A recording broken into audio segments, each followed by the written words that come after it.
Is somebody doing a little intro? Or? Yeah, so I'll do like a little intro and then Martin is going to do our like actual introductions today. So hi everyone, welcome to our Talking Tuesdays, our last Talking Tuesdays of the semester actually. We're honored to have you both here. So Martin is going to introduce you both. Professor Edwin Vargas Jr. was an undergrad at the University of Puerto Rico and transfer student to the University of Harvard, where he completed both his bachelor's degree in education and a master's degree in public administration. Professor Vargas was a teacher of the Harvard Public Schools for 35 years, both at the high school level and subsequently serving as the lead teacher in the Harvard adult education.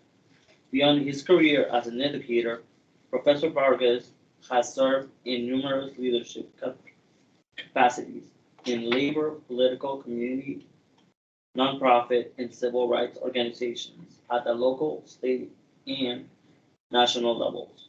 Most recently, Professor Vargas served as the deputy speaker in the Connecticut House of Representatives, where he served for 5 terms. Currently, Professor Vargas is the Governor O'Neill's Endowed Chair for Public Policy and Practical Politics at Central Connecticut State University.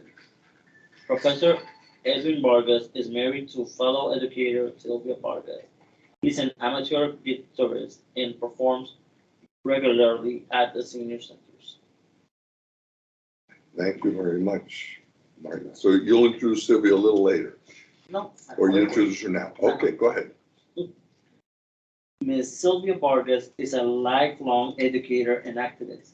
She began her career as an undergrad at Central Connecticut State University, now in college, now called university, and later as a transfer educator student to the University of Harvard, where she completed her bachelor's degree in education. Subsequently, she completed her master's degree in early childhood education at the Harvard Educational Center for Human Development. She has an elementary. She was an elementary teacher in the Harvard Public Schools for 5 years and completed her career as a reading facilitator. Ms. Vargas has been both an activist and a leader on behalf of her fellow educators. She has also been an effective advocate on behalf of students in public education and an active participant in all of her neighborhood improvement efforts. She's currently a trustee and officer of the Franklin Trust Federal Credit Union, formerly known as the Central Connecticut Teachers Federal Credit Union. Her leadership in the credit union movement has been continuous for over 30 years. Ms. Vargas is married to fellow educator Edwin Vargas. They have 2 sons and 6 grandchildren. Ms. Vargas is an avid reader. Thank you for having us. So, I'll start it out. Sylvia and I, we were both, she was a Blue Devil here at Central, was Connecticut State College for teachers. And she was with the program. What's the name of the program again? EOP. EOP program, Educational Opportunities Program. So she came from Waterbury, Connecticut at the time, and was living here on campus in one of the dorms, and had 3 years at Central. I was at the University of Puerto Rico in San Juan, neighborhood of San Juan called Rio Piedras, which has the main campus. And I had also concluded my 3rd year at the University of Puerto Rico toward my bachelor's. And we both found out about a program that would help people become teachers, a federally funded program that was organized by the community leaders. At the time, Maria Sanchez was the most prominent of the community leaders that got together in conjunction with the Hartford Public School System and the University of Hartford. They put in for a grant called the Teacher Corps Program. And this federal grant allowed people who had at least 3 years of college credits, 90 credits at the time. It used to be 120, I don't know what it is today, but it was 120 to get your bachelor's. So if you had at least 90 or more credits, you could qualify to finish your senior year in this program. So I applied to be a transfer student because the program, first of all, it paid your tuition, the federal program, a student debt. They paid you a small stipend of $75 a week, which back in 1972 was quite a bit of money. And they guaranteed you a job in the Hartford Public School System upon graduation. So what was not to like, right? We- So I applied for the program at the University of Hartford, and Sylvia did too. That's where we met. And we did the 72, 73 school year together, our senior year. In the spring, April 21 of 1973, during the spring session, Sylvia and I tied the knot. So past April 21, just a few days ago, was our 50th wedding Wow. anniversary. Congratulations, bro. Thank you. So we're very happy, and we both had careers, like Martin told you, we had careers in the Hartford public school system. But the leaders at the time, the community leaders like Maria Sanchez, Esther Jimenez, Olga Mili, Doña Sara Romani, and others, it was mostly women that were the leaders of the Latino community at the time. And most of the community, I'd say like 80 or 90% of the Latinos at that time, were Puerto Ricans, would come to work in the tobacco fields and the nurseries. The problem was a lot of the parents had come from a rural agricultural background. They had very limited formal education. Many only had a third or fourth grade education. The kids were facing difficulty in the public school system. There were a lot of difficulties. One, because you're transplanting people from a rural background into an urban situation. And then on top of that, a completely foreign culture and language. So the students were having a difficult time. So the community leaders, in conjunction with the University of Hartford and with the Hartford Public Schools, created this program in the hopes of having teachers that were bicultural and bilingual and bicultural and sensitive to the culture of the different Latino communities. So they hired 30 people for this bilingual bicultural program under the auspices of Teacher Corps. And that's how Sylvia and I met. Out of the 30 interns, 2 were bicultural, bilingual in English and Italian. 2 were bicultural, bilingual in Portuguese. 1 was an African-American woman who was culturally cognizant of, Southern Black culture. And then the other 25 were Latinos, mostly Puerto Rican, but we did have a couple of Peruvians. And so that group of 30, we were told by the community leaders at the time, listen, as teachers, once you graduate from the University of Hartford with your bachelor's in the science of education, but we want you to understand that the reason you came here wasn't so you could become teachers, take your salary, move out to the suburbs, and do whatever most of the teachers do. We want you to live in the city. We want you to be committed to the city. We have no way of enforcing that, but we're hoping that, that you see the moral need that this community needs leadership of people that are educated, people that can help guide the community, because so many of our people, didn't have a formal education, and their kids are suffering in the Hartford public schools because there's nobody really that knows how to deal with them. If you were well-behaved, most of the girls were well-behaved, you would sit in the back of the room, not learn much, maybe not know much of what was going on, but if you were well-behaved, they would do what they call social graduation, so you would move on, and they would pass you from grade to grade until you graduated, and you learned very little. If you were, most of the boys, which were rambunctious and couldn't stay still or whatever, and caused discipline issues because they got bored in the class or whatever, they were either expelled from the school or suspended or expelled, or in some cases they were put into the special education programs. They thought there must be something wrong, this kid won't stay still. So the school system was not working for the Latino community. So it was the hopes that this group would be able to do something for the community. Sylvia and I kept our word. We never left the city. We've lived in the city continuously since we came in 1972, May of 1972, and got married in 73. At our 50th anniversary, we're still there. Our kids went through the Hartford public school system. We had 2 sons, like Martin mentioned, and we got involved in all the community issues, tried to do what we could to help uplift the community. And that included, politics, social issues, civil rights issues. And Sylvia, tell them a little bit about yourself.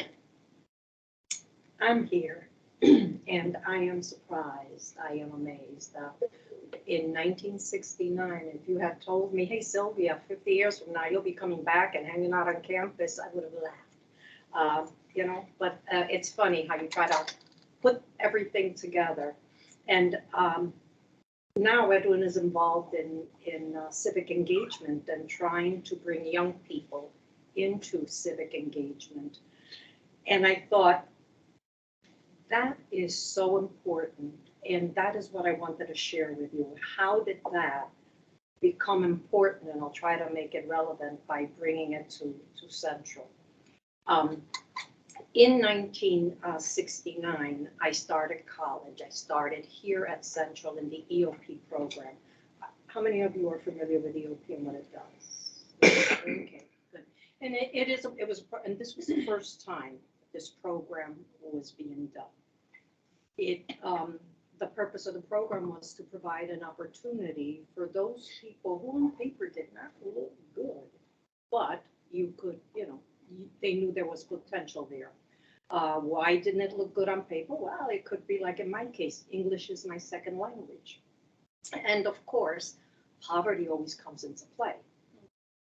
If you stop and you think about, inner city schools, not always, top of the game, okay? So when I got to Central in 1969, I entered through the EOP program, given an opportunity to succeed, hopefully.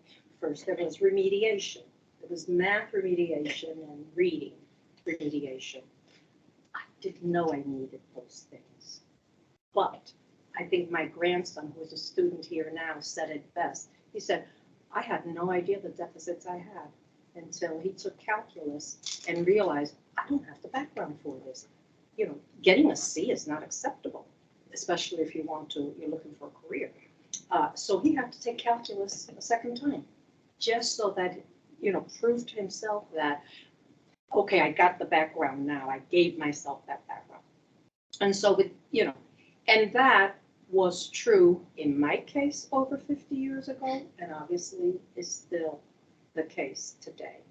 And you'll see that I can go back and forth and bring the relevance of, it was happening 50 years ago. Well, that was history. It doesn't happen. Oops, got news for you. History repeats itself. Isn't that fascinating? And I get to say stuff like 50 years ago. I can't get over that, okay? Wow. I used to find it fascinating when, I was your age, more or less, that people would say things like, 20 years ago. And now I'm saying 50 years ago. You were the new kid on the block, and all of a sudden, you're a fossil. It's fascinating. So I was an elementary school teacher, so I like show and tell. That was my favorite part. So guess what? Look at this. Look at what I still kept. And I sit in it. Oh my gosh. And it still looks like new. Well, I folded it neatly when I left Central, and I left Central looking only for a full scholarship. That's the only reason I left. My time here was excellent and a wonderful background. However, some of you who may be borrowing money can relate to that. That it's hard, when you have to borrow money and you have no idea of what you're going to be doing and how you're going to earn that money and what am I going to become? Oh, that question, what am I going to become? Well, I wanted to share with you an incident that occurred on campus and how that relates to, community engagement. In 1969, a group of students took over the administration building here at Central. And it had to do with an incident that occurred on campus. Two students were walking and students were having a party, and they just decided they did not like the looks of those students down there, so they threw beer bottles at them, full by the way. So it was reported and no action was taken. I have a little brief history here that I'll give it to you and you can, read through it, what actually happened. And as a consequence of that, the students, they were white students having a party, black students walking on campus.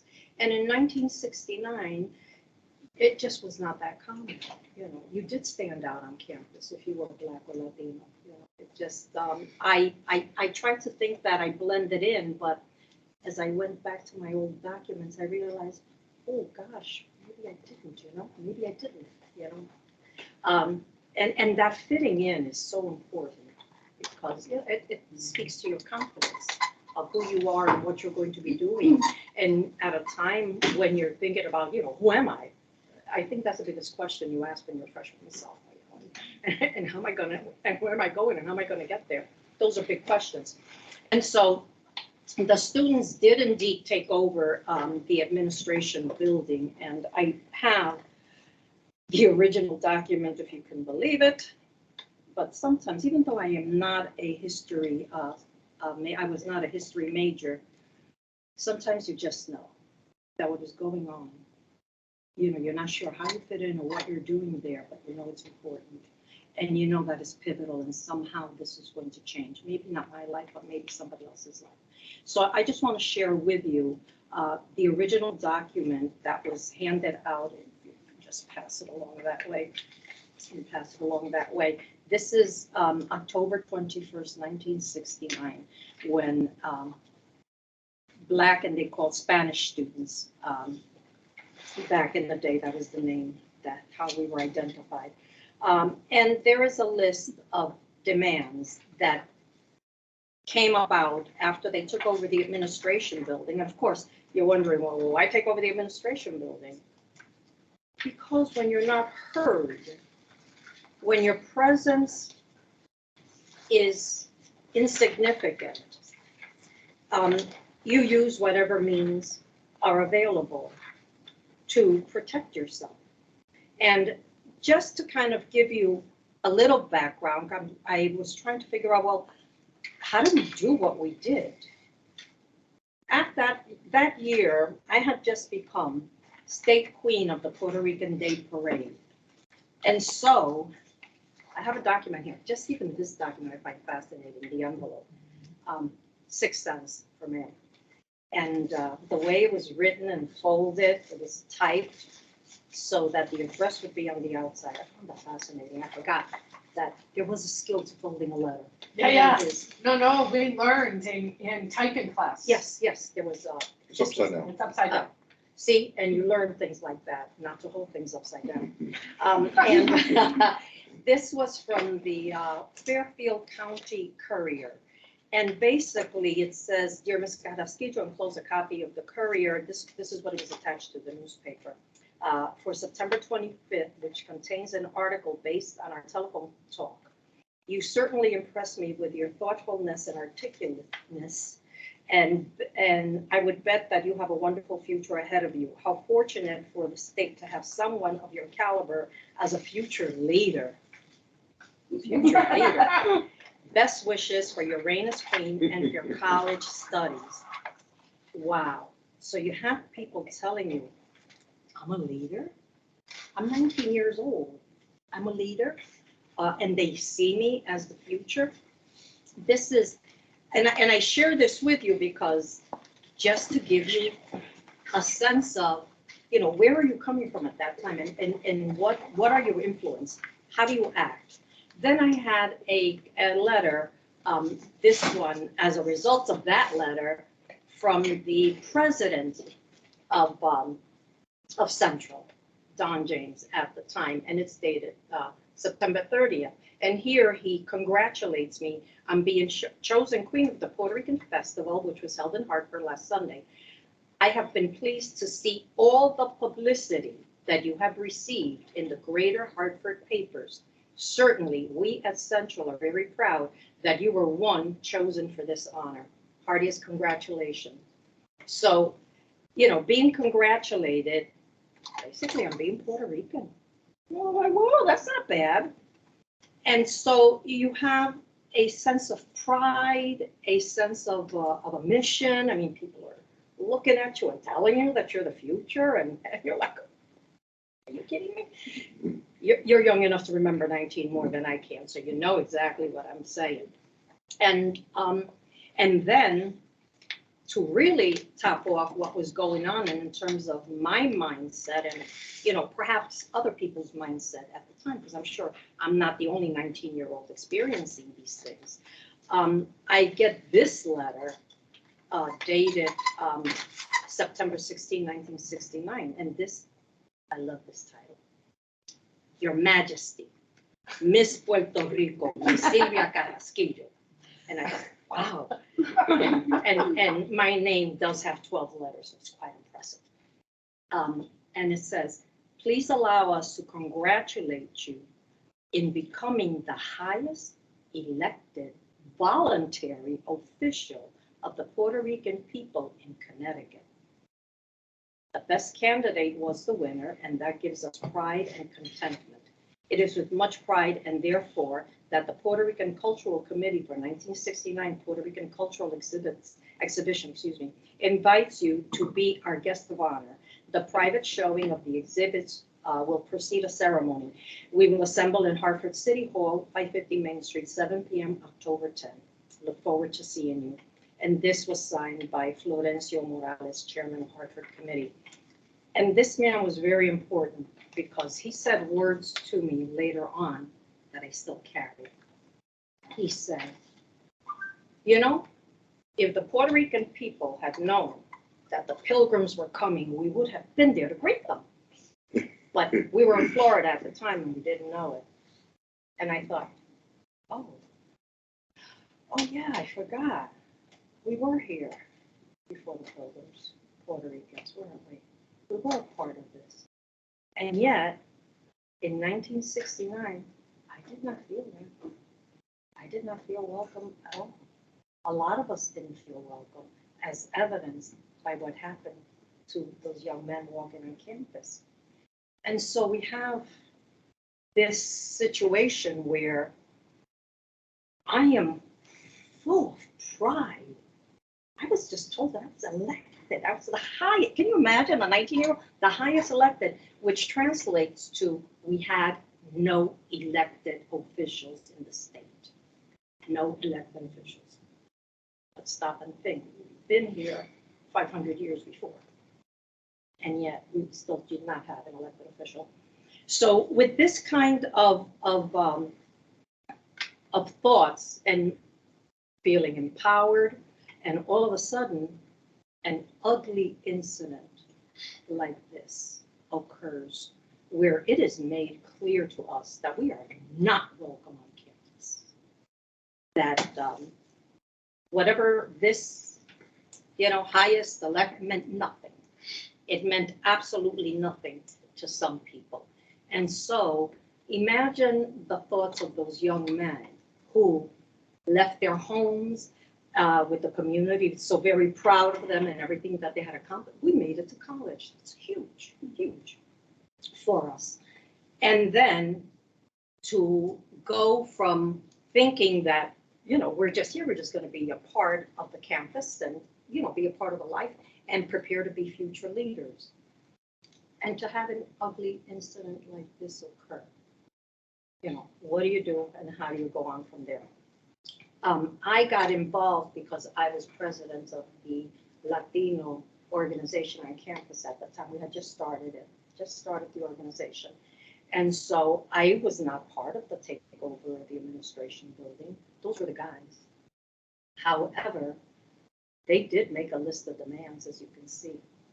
And somebody had to negotiate those demands. That's where I came in. I didn't get to do any of the heavy lifting or that. However, how do you go in? You're 19 years old and now you got to negotiate demands?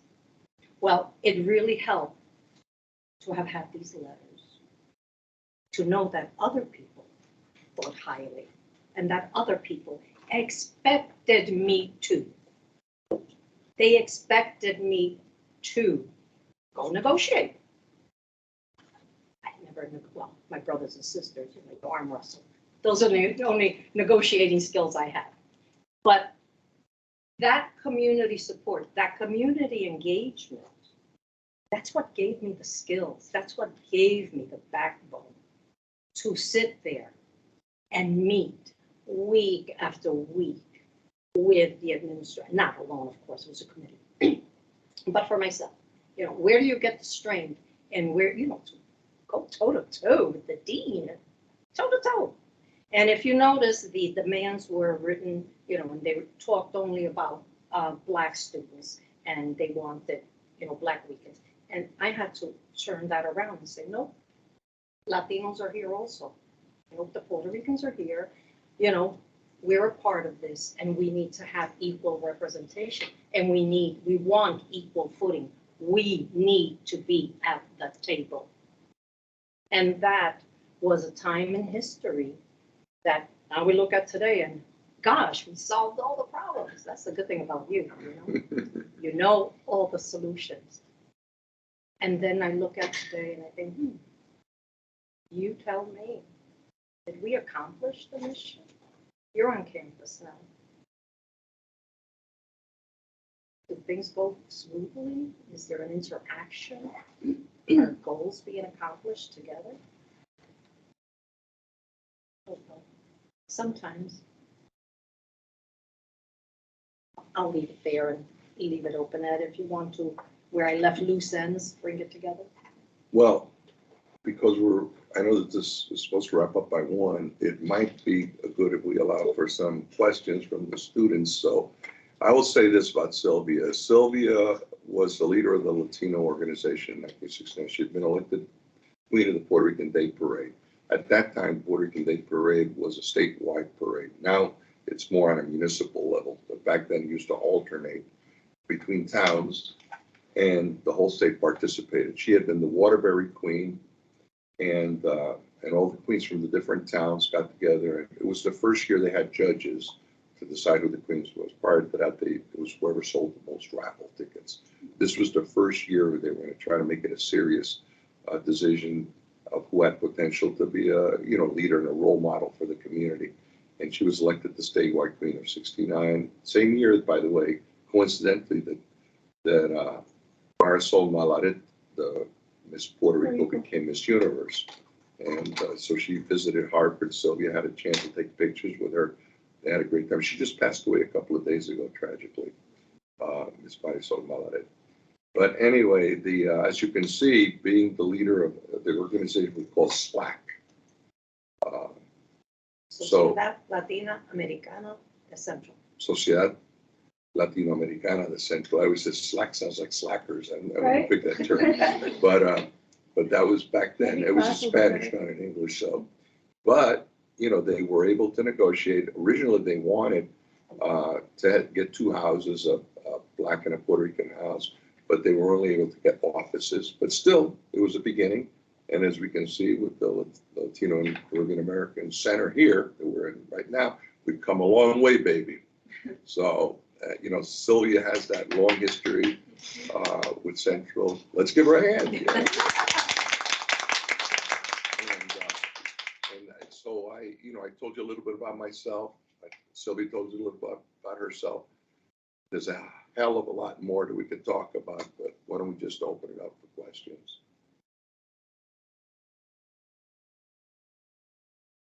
I have more of a comment to your question that you've achieved everything, that you wanted to achieve. I think the battle never really ends, but you do create a path and hope for others to continue that battle, and hopefully others notice that there is that path and that they can just start new ways of introducing other aspects of Latinidad. Mm-hmm. So, for example, I'm Peruvian, and I believe, although the Puerto Rican voices have been silent for a very long time, and not necessarily so, I feel like there's more room for other Latinos to also speak up. And because of the Puerto Ricans speaking up, that gives us kind of like a nice support for the rest of us to say, well, it's not just me, it's others behind me who have created that path, that basis, that, those steps in general. And I find that so beautiful. Thank you so much for creating that path. And the goalpost moves. It really does. You achieve the goals you set, which are modest goals, because that's what's achievable. And they settled for 2 offices. But now somebody said that's not enough. We're going to fight for the centers, and they got the centers. And now there's other issues, so you keep, as you dream bigger with each generation. And so I agree with you. I agree with your comment that now we're Latinos in Connecticut. We have a huge Mexican-American community in New Haven and Willimantic and lots of parts of the state, and growing in Hartford too. Huge Peruvian community in Hartford, huge Colombian community. We have a growing Dominican community. So the Latino community continues to grow, and we have a right to expect a stronger voice in the matters of the state of Connecticut. At the legislature, I fought hard for our immigrant community. We were able to get the driver's license for undocumented immigrants. We were able to get change the law so that students were able to access loans and grants, non-documented students, which they had been banned even from applying, even though part of their tuition was to support some of the funds that they were denied an opportunity to apply for. So progress has been made, but we were able to move up qualifications for immigrant kids to get Husky. To age 12, we wanted to go to age 18, but we got there halfway, and we're going to keep on fighting. And my colleagues up there, we have a growing number of legislators from the urban areas that are Latino and African American. As a matter of fact, the Black and Puerto Rican caucus, which has really become more a Black and Latino caucus, legislative caucus, is now a third of the Democrats at the Capitol. There's 151 reps, 52 are Republicans, 99 are Democrats. The Democrats run the show. Out of those 99 Democrats, about a third are Black and Latino legislators. So from areas like New Haven, Bridgeport, Waterbury, Hartford, but also from smaller cities like Meriden. State Representative Hilda Santiago is from Meriden. New Britain has an uncle and a nephew who are state representatives who are Latino, Bobby Sanchez and his nephew Manny Sanchez. So smaller communities are electing minority legislators. So, but you're right, every generation, we have more of a population, a more diverse population. We should be developing more political muscle, which is, I think, one of the reasons I'm here on campus as the O'Neill Chair, to see if we can get our students involved in civic engagement. Any other comments or questions? Well, I want to thank you for creating that path for Latinos to be represented in politics. You're like one of the leaders who, probably the main leader who started that with Maria Sanchez. Thank you for doing that. Interesting that Maria Sanchez, we named a school after a public school. There's a place on Park Street, which is like the center of the Latino communities. There's a place called El Mercado, the market. Behind it, there's a school, the Maria C. Sanchez, Maria Colon Sanchez School. I'll tell you something about Maria Sanchez. She was a person that had very little formal education. She ran a little newsstand, sold candy to the kids, newspapers, cigarettes, small little hole in the wall on Albany Avenue across from what used to be Cork Middle School. And, but from that little business that she ran, as a woman without any formal education, she managed to run a social service agency. And she got onto the Democratic Town Committee in North Hartford and was able to broker with the politicians. She was one of the forces behind Silvia and I being recruited to come in that teacher corps program with those 30 individuals that first came to Hartford. And later on, she was able to get her associate's degree at the Capital Community College. And she first became a Board of Education member, first elected Latino in Hartford, on the Hartford Board of Education, where she became the secretary and officer of the board. Later, in 1988, we elected her as a state representative. Same year, we elected Juan Figueroa. We elected her a Latino man, a Latino woman. Both of them were elected in 1988. They started serving in 89. Unfortunately, after her first session at the Capitol in 89, she passed away. But you think about those leaders back then, with very little education, community, undereducated community. But that doesn't mean they weren't smart people. They were very smart. They had a lot of street smarts, and they knew how to pressure the system to make sure that the needs of the community. So they were like natural leaders that emerged in the neighborhoods. And so today we have lawyers, doctors that are Latinos. We've got executives at the insurance industry, the banking industry. But I remind that second wave of migration of college educated migrants that came and immigrants that have come to Connecticut, I remind them that we always had educated Latinos that had bachelor's, master's, PhDs. We always had educated Latinos, but Connecticut companies never recruited them. Governments, municipal and state government, never recruited them.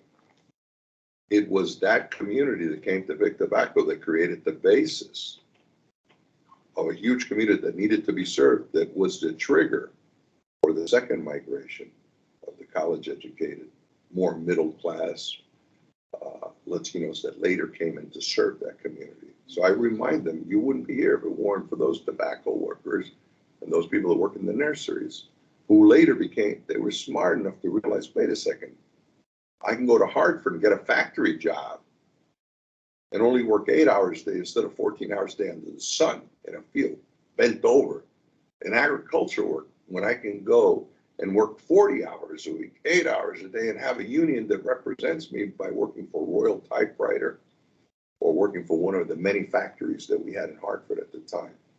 And a union contract, much cleaner work, shorter hours, better protection, a more middle class lifestyle for their families.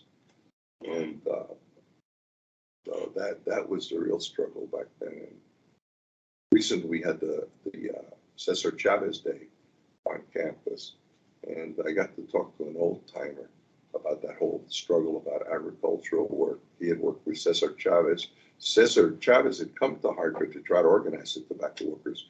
We weren't successful in doing that, but we kept a relationship with Cesar Chavez and the United Farm Workers Union here in Connecticut, organizing boycotts to support them, organizing political activities to support the farm workers, even though most of the activity was in Texas and California, because we knew there were Latinos fighting for their rights, and Filipinos and others, and Asians and others that were fighting for their rights. We tried to do what we could here in Connecticut for them. So, any other question? We're almost running out of time. Maybe one last question or comment. As long as you want. Oh, we have a little more time. Well, as long as you're comfortable staying a little extra. By the way, those that came in late, help yourself. Don't be shy. Don't let the food get cold. Yes, thank you. So Sylvia was talking about, her experiences, and it triggered a lot of memories in me about, those days. And we used to criticize, remember, Sylvia, how we used to criticize the community leaders back then because we thought they were too conservative. We wanted fast progress. We were the young leaders, and I used to criticize Maria Sanchez, and I used to say, Maria, she plays ball with the Italian and Irish politicians for crumbs. They give us crumbs to keep us quiet, and I used to, at the meetings of Maria Sanchez, you're too young, you don't understand, you can't move that fast. All you're going to do is alienate, our allies by demanding too much and this and that. So it was always, we always had that love-hate relationship with the old generation. And then, it's interesting because then when we became middle-aged and then we were more in charge of things, then we had young people in our face telling us, you aren't moving fast enough.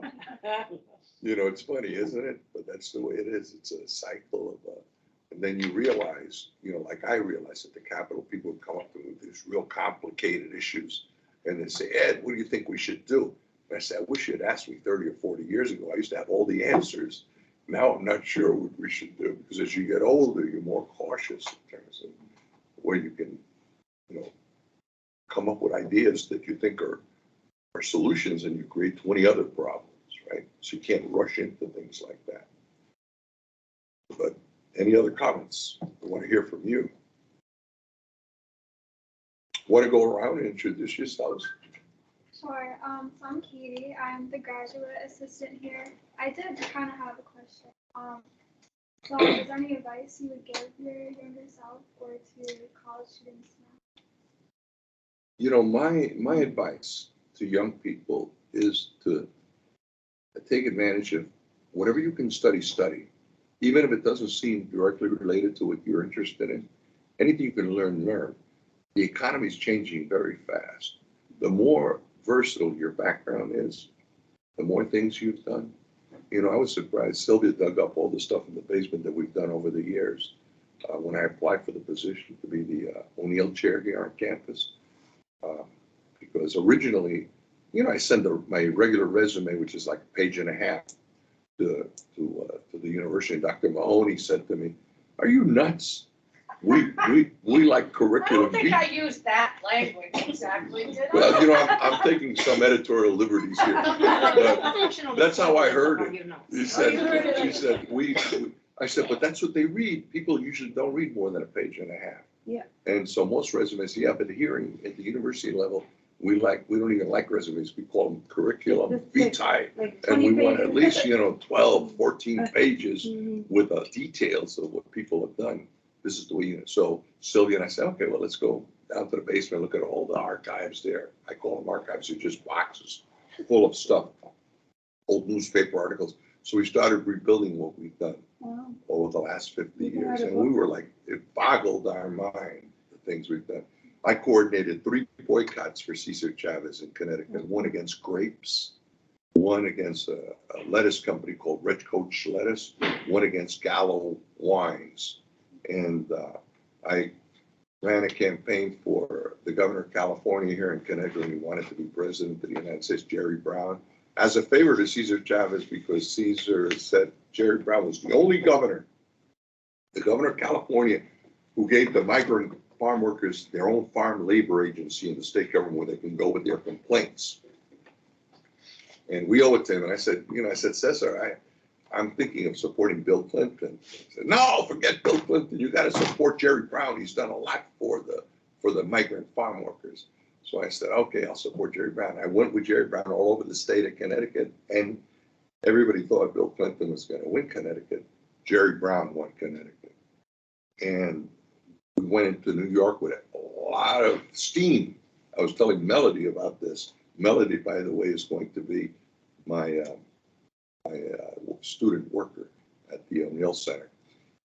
And I said, I said to the people in New York, to my friends in New York, you see what happened in Connecticut, you got to support Jerry Brown. And they were supporting Jerry Brown, except, he appointed as his choice for vice president, Reverend Jesse Jackson, who was running the Rainbow Coalition, was running high at the time as a great African-American leader. Unfortunately, Jesse Jackson made some comments on his way to New York that were recorded and got into the media. They said, where are you going? He says, well, I got to go. Jerry Brown wants me to meet him in Hymietown. And Hymietown is a derogatory term. In other words, calling it a Jewish town. Oh. And that got into the media, and the Jewish community was very upset, and they're very powerful in New York. So Bill Clinton won New York State, and that was the end of the Jerry Brown campaign for the Democratic nomination of 1992. But it was unfortunate because, a silly comment made by Reverend Jackson cost them, derailed their campaign in New York. And then we were involved in the labor movement, so almost every level, and then we were involved in civil rights issues, we were involved in so many issues. So when's your book coming out? We can use all did that so much for a research. wonderful book. We did so much research under the guidance of Dr. Mahoney that we already have we have the framework for a book. Mm-hmm. Well, I have been saying for over a year that these two need a memoir, a book, or something. Because couldn't we use this Oh, in yeah. high school classes, college? Yeah? No, seriously. And what they didn't send me is they sent me pictures of the awards. And I typed them into the curriculum Okay. detail. That could be So, part of the it's I kind of presentation. a group project. We just put them in boxes and put them in the basement, you know. I didn't want to be like those people that put all their awards on the wall. I mean, who cares, you know? This is, I mean, they're important at the time you receive them. You're honored by the fact that people recognize you. But the fact of the matter is, you know, I always find that like strange when I walk into somebody's office, they got all these awards and diplomas and things like that. You know, I told Dr. Mahoney I never felt comfortable blowing my own horn. That's all right, let other people do it. So, Mrs. Vargas, I wonder, do you think, I think it was implicit in some of what you said, right? But do you think the fact that you have been elected Miss Puerto Rico of Connecticut helped you negotiate with the university? Oh, definitely, definitely. I think that's what gave me the strength to think that I could sit at a table. First of all, they're adults. I'm 19 years old. Got to keep reminding you of that, okay? Which is easy for you guys to remember. But, you know, like the first time that you go and you're really going to play grown up, you really are going to sit, you're going to negotiate, not for yourself, but literally on behalf of your community. And it had impact more than just college campus. It impacted the greater community because we were a part of the greater community. And that's where we got our strength from. That's what gave me the credentials, if you will, to say, I have a right to be at this table. And my opinion should be valued. What I have to say should be heard. Being young should not stop you. I witnessed as many injustices as everybody else did. So, and now I had a chance. So definitely, to answer your question about what do you say to yourself, what would I say to my younger self? Yeah, that is true. Sometimes it is the little things that are important. When you get told it's the little things, but sometimes it really just is a small conversation. How did I get that scholarship to go to the University of Hartford? My sister's boyfriend said, hey, I'm applying for this scholarship at the University of Hartford. And I said, oh, a scholarship? Hey, you mean you don't have to borrow? And lo and behold, the next thing you know, there I was. So it's a small conversation. I mean, to try to figure out, how do you fit in? I saved something here that I don't know why I saved it. And then today I thought, oh, now I know why I saved it. Do you guys still, does anybody here on campus live on campus? Okay. Do they still have the practice of, during the holidays of Christmas holidays of having an angel mommy and an angel baby? And okay, this was a cultural thing that was done and they assigned you, you know, like a gift giving thing. So you had an angel baby that you gave a gift to, and then you had an angel mommy that gave you a gift. And it was like a secret Santa. And then at the end, you find out who it was. Well, my secret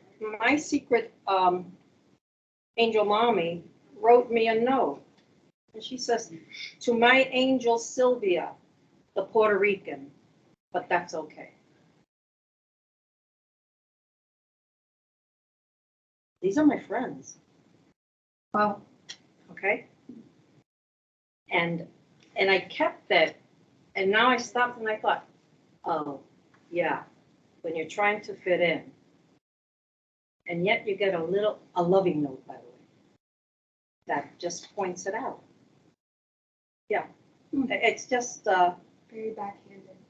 yeah. And I thought, maybe that's why I kept that. Did you Or ever find out the who it other, was?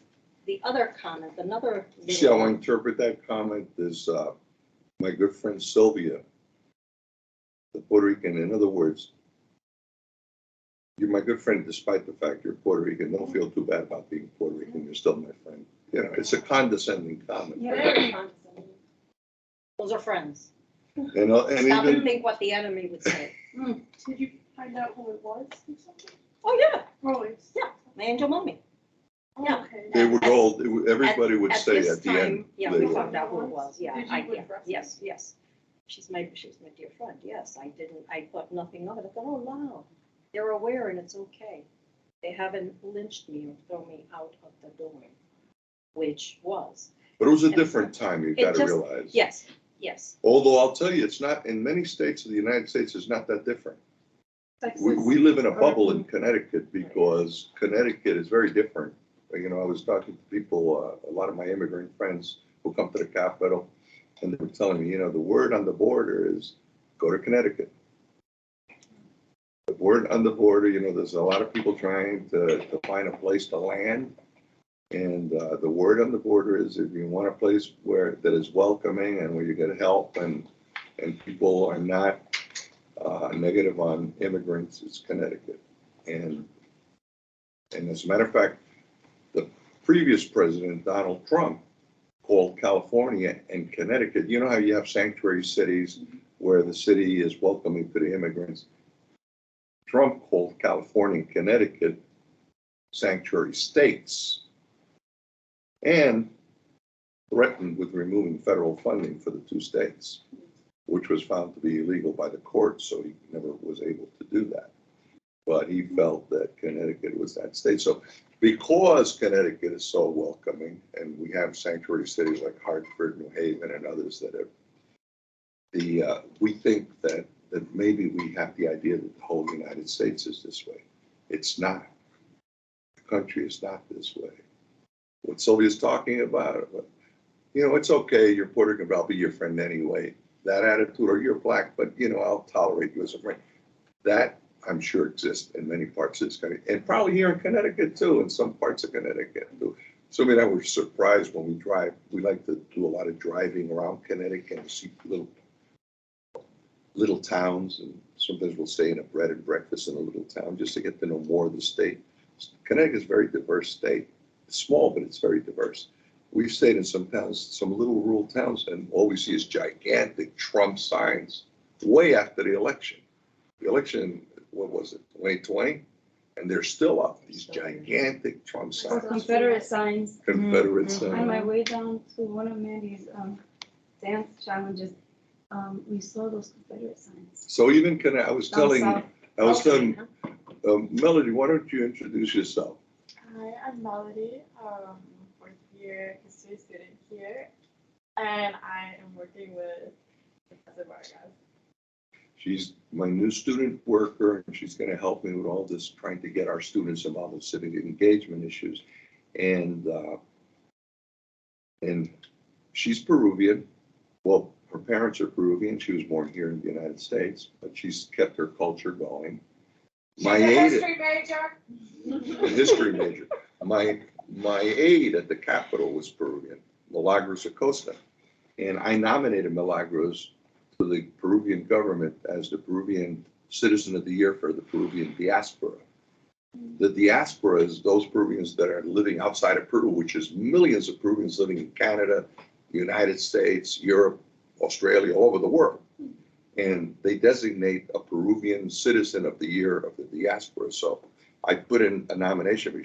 She's done so much for the immigrant community, especially for the Peruvians, that I nominated her, and she was selected by the Peruvian government as the Peruvian Citizen of the Year for the diaspora. And that was the last thing I did at the state capitol, celebrate. And we had a packed house at the hall of the house for her. And, you know, I was always a sponsor of the Peruvian flag raising, the Mexican flag raising, the Dominican flag raising, but also I was the godfather of the Armenians. Ironic that a Latino became the political godfather of the Armenian community, but I had been going to their events for many years. They always had an Armenian legislator who was their political sponsor, but unfortunately the last Armenian was no longer there. They saw me at all their activities and said, Representative Vargas, will you be our sponsor, our legislative sponsor for they hold every year a commemoration event. So Milagros and I work very hard on the commemoration event, and every year they would commemorate the Armenian genocide. The Ottoman Empire, which was mostly a Muslim empire, decided to kill off its Armenian citizens who were mostly Christian And a series. during World War I. and it was a horrible thing. So, are you Armenian? I'm Assyrian. Assyrian? They're also part of the genocide and Greek. Yes, because the Assyrians, many of them were Maronite Christians, right? Yeah. So here was the, by the way, you remind me of a niece of mine by the name of Lisa, doesn't she? She also reminds me of a niece of mine. I was So, doppelganger. so we had, so we did that. We had them at the Capitol in the hall of the House to the Armenian commemoration. I also was able to get involved with the Irish community. I helped them pass a bill putting Connecticut on record supporting the reunification of Northern Ireland, which is still controlled by Great Britain, to return it back to the Republic of Ireland, one island, one nation. And so I was invited to Ireland. We've been there on a couple of occasions. My district, South Hartford, included a section called Italy. So I became the political godfather of the Italian community there. Was that around Franklin Avenue? Yes. Oh, okay. So we, so there was a book written about Hartford not too long ago, a few years ago, by a guy who used to be a reporter. And he wrote a book about his adventures in Hartford. It was funny because on the first page of the book, he says, I was going to the old spigot, which is now the wooden tap on Sisson Avenue. It's called the wooden tap now, but it's called the spigot back then. He says, I was going into the spigot and I ran into a political activist and leader in the Puerto Rican community by the name of Edwin Vargas.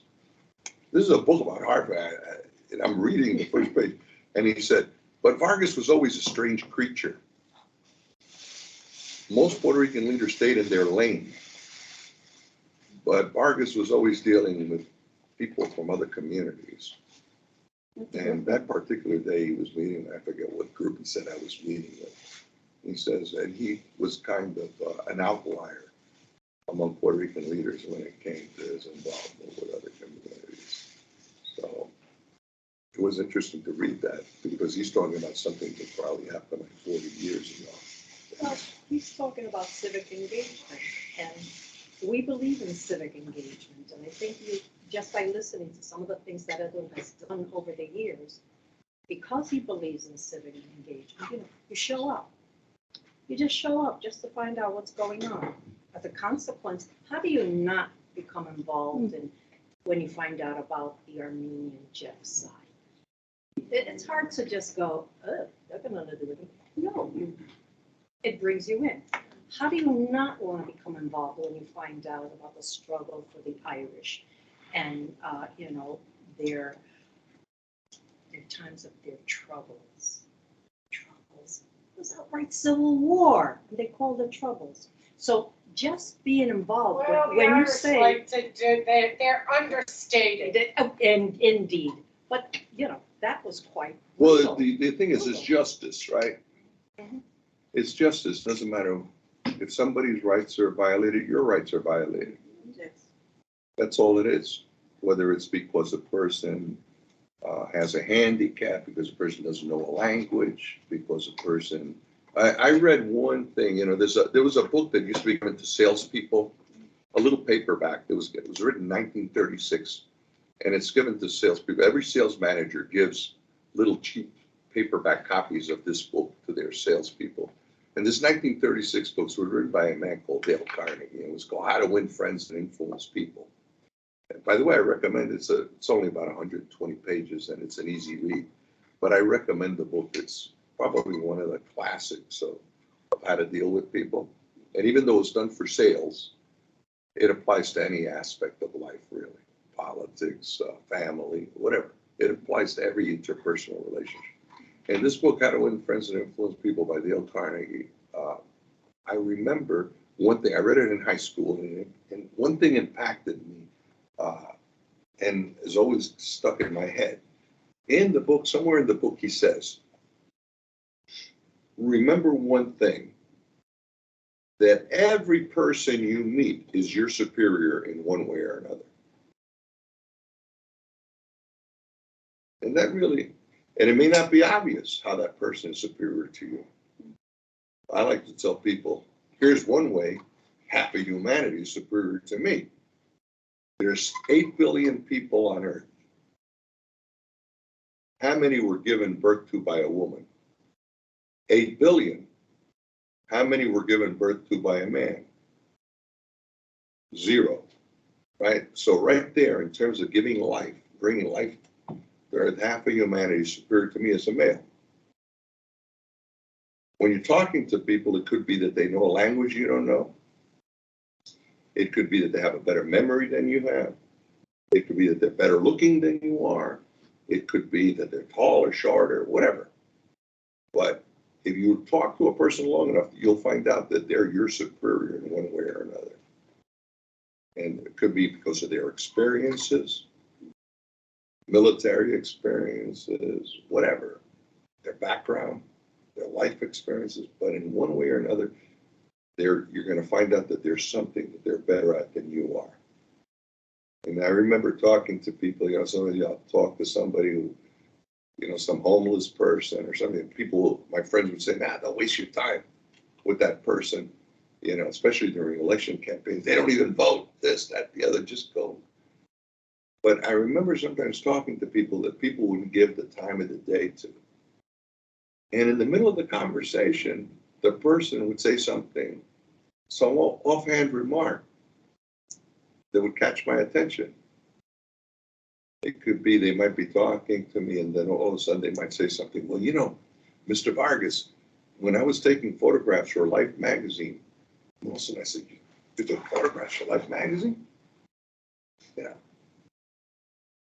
Or when when I was young and I was on an off-Broadway production, or when I was younger and I was in Vietnam, or this or that, and then you realize everybody has a story. So keep that in mind.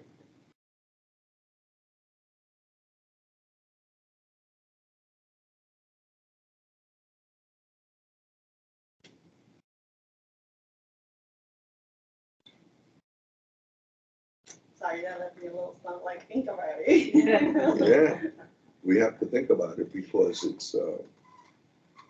it's a lot of things, people, we forget how blessed we are, right? I tell people, look at the people in Ukraine right now. No roof over your head, no heating, your family being shot or bombed, dying on the streets in the middle of a war, an invasion by the Russians into Ukraine. And you think about it and you say, well, wait a second. I have a roof over my head. I have food. My family isn't being shot. My friends and neighbors' houses aren't being bombed. My house isn't being bombed. We are blessed to live in peace here and to have the prosperity we have. And moving populations, that's why people move. Why do you think people won't migrate to the United States? Because they're looking for peace. They're looking for their families to live. They don't want to die. They don't want their families to get killed. They live in unstable situations. So, in the past, one of the things the astronauts always say is when you look at the planet, one of the things that shocks them is that they don't see the lines of the borders of the countries. It's just one big mass. And they look at it and there's no, the borders are all artificial things we've constructed. In the past, if you and your family ran out of water, the lake dried up, whatever, you would move. Your family would move to somewhere else where there was water. If the animals you hunted, if the herds moved north or south or wherever, you followed them. You needed them for subsistence. If the crops dried out here, it became a desert, but it was green over there, you moved to where it was green. So movements of human populations have occurred since prehistoric times.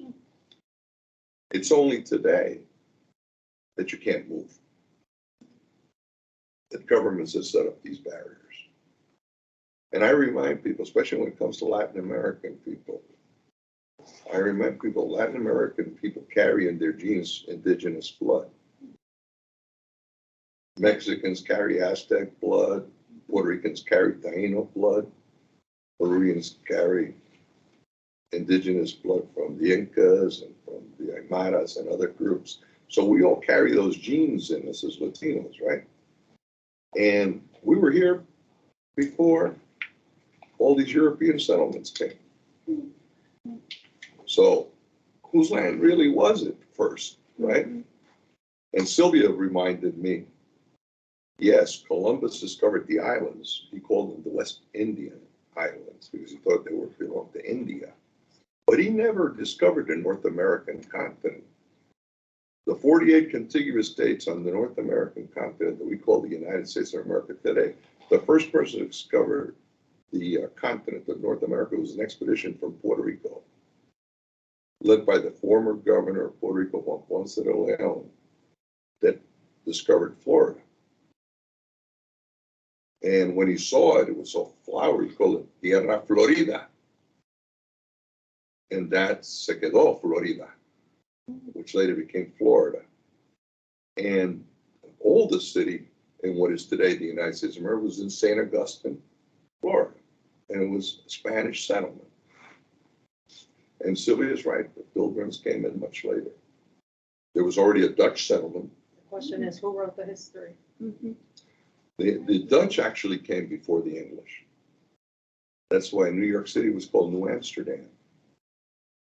And they called those people that own Manhattan, those families that owned the land in Manhattan, they called them the old Yankees.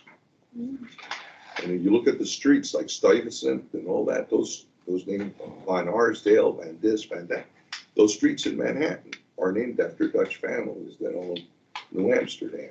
Henry Hudson was Dutch, the Hudson River.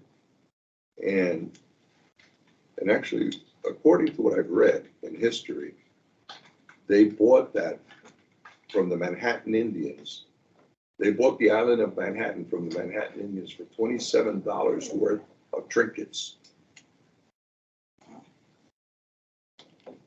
And later the Dutch sold it to the British, and that's how it changed from New Amsterdam to New York. And by the way, just as a side note, those old Dutch families that own that land in Manhattan are among the wealthiest families in the world because they don't sell the land, they lease it. So you see those skyscrapers, they're all sitting on land owned by those old Dutch families. And anything you build, if you don't renew the lease, let's say the lease expires in 20 years, if you don't renew the lease, they own everything you built on that land. So it's in your best interest to renew the lease. And those old families were very snobbish, by the way. They considered the English to be uncouth. You know how the Mayflower is supposed to be all this, all that. Well, they were treated very badly. Even the ones that had money were treated very badly by the old Dutch families. So they were worse. The leader of the old Dutch society was a lady by the name of Lady Astor. And if you like history, since many of you are already in the history department, you want to know a little bit about that era, the robber baron era at the turn of the 18th to 20th century. In New York society, there was a novelist by the name of Edith Wharton who wrote an excellent book called The House of Mirth, which shows the struggles the English had trying to be accepted by the old Dutch. Lady Astor was the leader of the old Dutch society. As a matter of fact, there's a TV series now. What's the name of it? Just started recently. A TV series about that era and the struggle. And forget about the Irish. The Irish had it even harder than the English.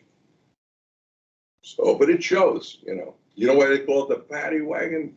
Because Paddy used to be a nickname for Patrick, which was a very common Irish name. So the police used to call it the paddy wagon because they had to throw all the drunken Irish into the paddy wagon.